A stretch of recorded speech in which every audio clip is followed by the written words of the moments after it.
I met this man. His name was Brett. I remember the first time I locked eyes with him.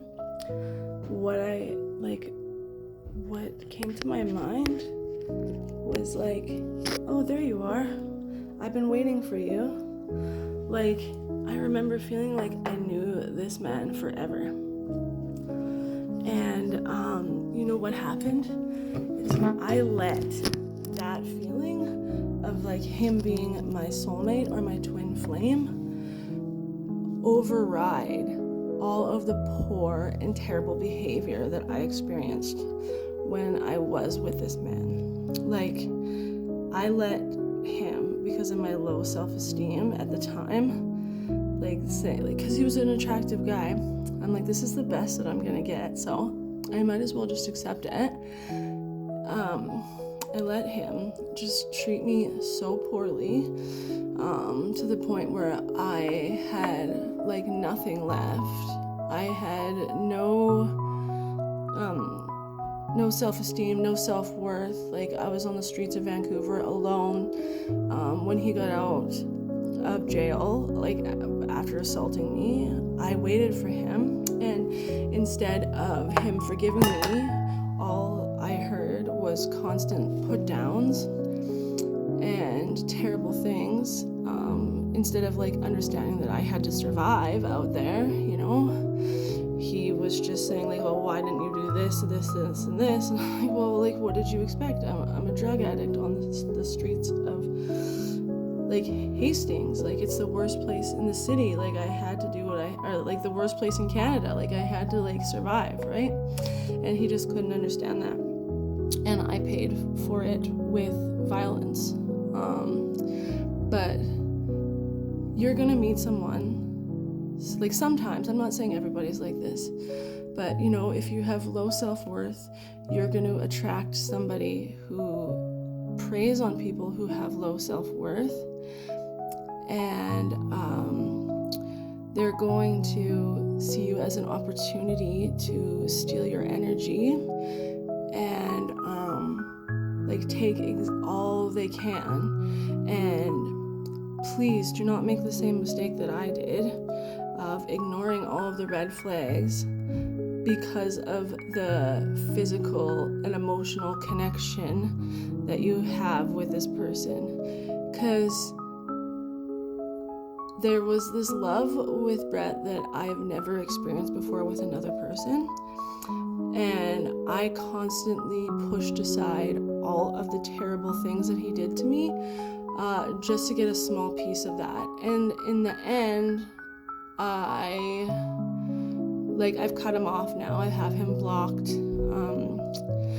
and I've only spoken to him like a couple of times in the last like 6 months. My body, like my nervous system, is was still attached to him. Like, I'm able to like not talk to him, but I still think about him a lot. But like, I've gotten to a point now where my cognitive bias no longer yearns for the good times. It remembers all of the terrible, awful times that I had.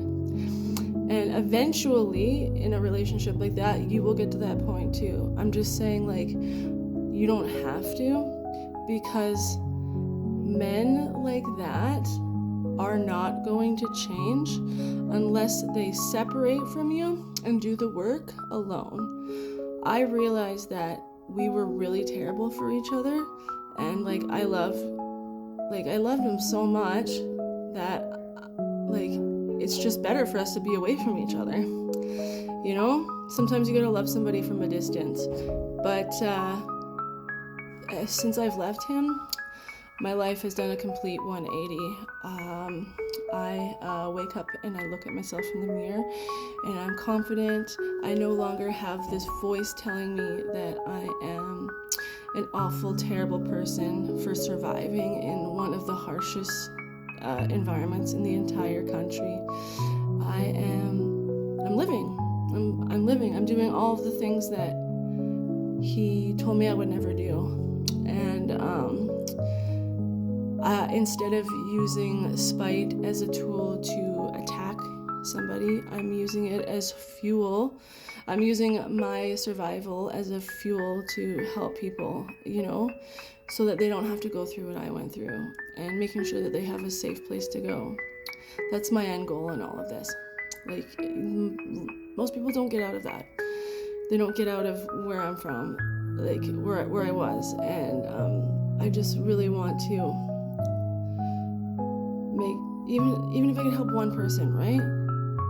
But like I said, sometimes you'll meet somebody and like the physical connection is just so great that you're willing to throw everything away, but when it comes down to brass tacks, those people don't change. And I'm just so grateful that I got out of it and I chose myself. And I will no longer ever put myself in a situation like that, because I realized that I deserve better. And like I said, I had to go through hell to realize what heaven was.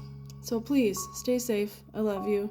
Your biggest failures are your greatest lessons, and I believe in you.